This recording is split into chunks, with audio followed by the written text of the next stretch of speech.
Assalamualaikum warahmatullahi wabarakatuh. Hello everyone. So I would like introduce myself. My name is Farah Kamila Erwin and my student ID number is 250-306-501017 from class D. Today I will present a SOAP note analysis based on a case of neck and right shoulder pain.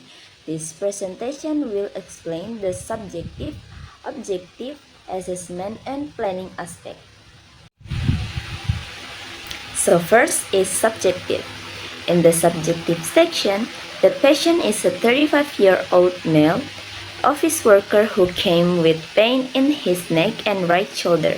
The pain started 1 week ago after he spent long hours using a computer and later fell while playing football with his friends. The discomfort radiates from the neck to the upper shoulder and causes morning stiffness. The pain becomes worse when he moves his head downward or lifts his right arm. He did not take any medication before coming to the clinic and has no history of surgery, chronic illness, or major injury.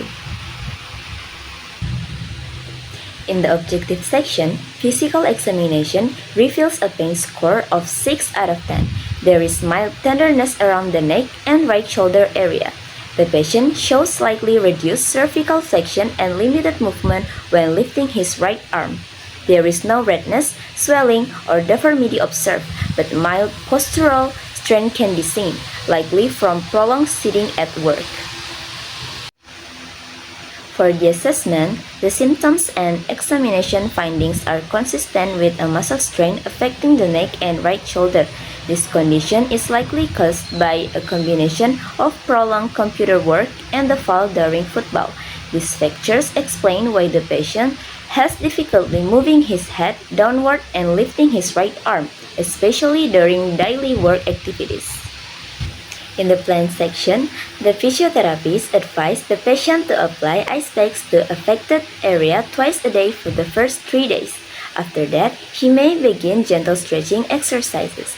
He is instructed to take short breaks every hour when working on the computer. The patient should avoid heavy lifting and sport activities until the pain decreases. A follow-up visit is planned in 1 week to evaluate progress. For the evaluation, the patient's progress will be carefully monitored during the follow-up session. Pain intensity, radiation, and morning stiffness will be reassessed to determine whether symptoms are improving. The physiotherapist will also evaluate changes in cervical range of motion and right arm movement, especially during downward head motion and lifting activities. In addition, the patient's work posture and adherence to taking regular breaks will be reviewed to see whether ergonomic advice has been effective. The response to ice application and gentle stretching exercises will also be discussed. Based on these findings, the exercise program will be adjusted and the therapist will determine whether the patient requires additional session or medication to their treatment plan. That concludes my presentation on SOAP notes based on the case I created earlier. I hope that my presentation has been useful for all of us, including myself. Thank you. Wassalamualaikum warahmatullahi wabarakatuh.